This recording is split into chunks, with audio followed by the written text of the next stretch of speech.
بعض اوقات کچھ جو ہے وہ لوگوں کا ہم نے انداز دیکھا ہے کہ انہوں نے جب مہمان آئے ہوئے ہوں تو اپنی اولاد کو ضرور جھاڑنا ہوتا ہے. ماں ہے تو وہ اپنی بیٹی کو کوئی باتیں چار سنائے گی، باپ ہے تو اپنے بیٹے کو چار باتیں جو ہے وہ سنائے گا. ایسے والدین ہوں گے نا، ان کا اپنی اولاد کے بارے میں ذہن بنا ہوا ہوگا کہ یہ جو ہے وہ حرکتیں جو ہے نا وہ عجیب و غریب کریں گے، ایسے اس طرح کریں گے تو اب ان کو جھاڑنا ضروری ہے.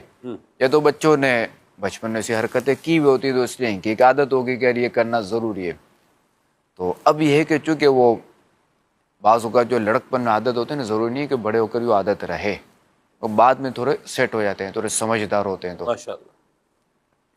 تو والدین کو چاہیے کہ ایسی حرکتیں نہ کرے کہ اس سے جو نا بچے کے دل میں بغاوت ہو جاتی ہے کہ بچہ جب سب کے سامنے بے عزت ہوگا تو پھر آزمائش ہوگی. ہاں، بچے نے حرکت کوئی ایسی کی ہے کہ سامنے والے کی حق تلفی کی ہے تو اب آپ اس کو جھاڑ سکتے ہیں دوسرے کے سامنے، تاکہ اس کو ہی پتہ چلے کہ میرے ساتھ انصاف ہوا. اگرچہ وہ مہمان ہوں، میں اس گھر کا مالک نہیں ہوں، میں اس گھر کا رہنے والا نہیں ہوں، مگر یہ مجھے انصاف ملا یہاں کہ اس گھر کے بچے نے میرے ساتھ یہ سلوک کیا تو اس کے بڑوں نے اس کو سزا دی میرے سامنے.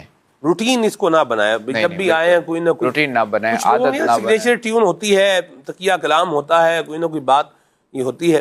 اللہ ہمیں عافیت اور سلامتی جو ہے وہ آمین. عطا فرمائے. بچے ایسا پھر اس بات کے عادی بھی ہو جاتے ہیں، وہ پھر محسوس بھی نہیں کرتے. وہ ٹھیک ہے بھئی، جیسے ہوتا ہے نا بھئی کوٹا پورا ہو رہا ہے، مطلب بس جو ہے یہ ایک دفعہ کیا ہے ہونا ہی ہے یہ. اچھا، وہ پھر مہمانوں کے سامنے نا وہ پھر ہمیشہ کے لیے ہو جاتا ہے. یعنی اکیلے میں اس کو یہ ڈانٹیں گے نا، جھاڑیں گے نا، اس کو سمجھائیں گے تب بھی پھر وہ ڈھیٹ ہو جائے گا، وہ سنی انسنی کرے گا.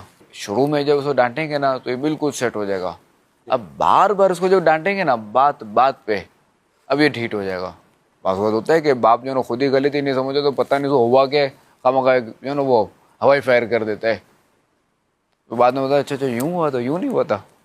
اچھا بالفرض اب اگر غلطی آپ کو پتہ بھی ہے کہ اس نے یہ غلط کیا، تب بھی بچے کو بتائیں کہ تم نے یہ غلطی کی ہے، بچوں کو سمجھائیں، پہلے وارننگ دیں پھر کریں.